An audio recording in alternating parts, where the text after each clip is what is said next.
It is said his body lies in a grave at the altar, but that his head was cut off and sent to the Sultan to prove he was finally dead.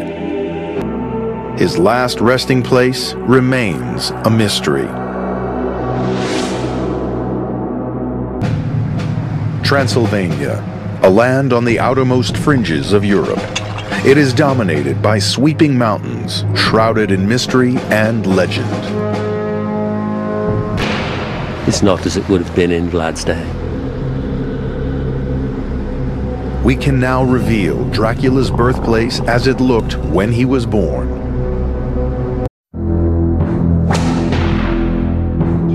In a country torn by bloody civil war, a young man seizes power. In his native tongue, he is called Dracula, a Romanian prince. Dracula. He was the son of Vlad Dracul. Dracula was a warlord who became known all across Europe for both his breathtaking courage and his terrifying cruelty. Vlad Dracula's father, a Romanian prince, struck a special trading deal with the Saxons of Sighișoara. In return, he and his family were permitted to live within the city walls, in the apparent safety of the citadel. But in 1447, Dracula's father was assassinated by a rival clan. He inherited it from his father, Vlad Dracul. His father has been murdered. He showed ruthlessness that has become legendary.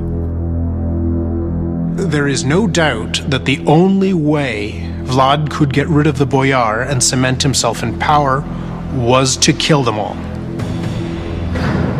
What drove him again and again was a need for survival, a need for affirmation, and a driving need to torture. Vlad Dracula remains an enigma, a figure whose deeds are still controversial today. Madman or single-minded warrior? I would say that he was very much a man of his times, who did what he had to do in order to survive. For Vlad, it's like being a big shark. If you stand still, you die. 1459, Vlad Dracula, the real-life Romanian prince, embarked on a campaign of terror. It was so savage that the name of Dracula would never be forgotten. But Dracula didn't kill everyone immediately. For some, he intended a longer, more productive death. Mehmed himself, who was a frighteningly cruel man, turns away. The sight of 20,000 corpses with their bowels spilled out down poles was enough to take a seasoned, young, fit soldier like Mehmed II and send him running.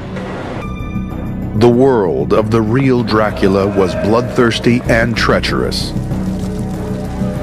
The former ruler of Wallachia and a knight of the Order of the Dragon, till he was killed with a stake through the heart. This place was painted as the home of evil.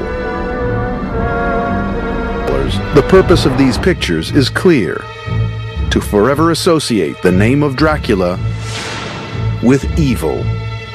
He's got a score to settle, and he does. Vlad is very much the guy on the white horse. I think Romanians today see him as that. He's a freedom fighter. He is a nationalist. He's a man of the people.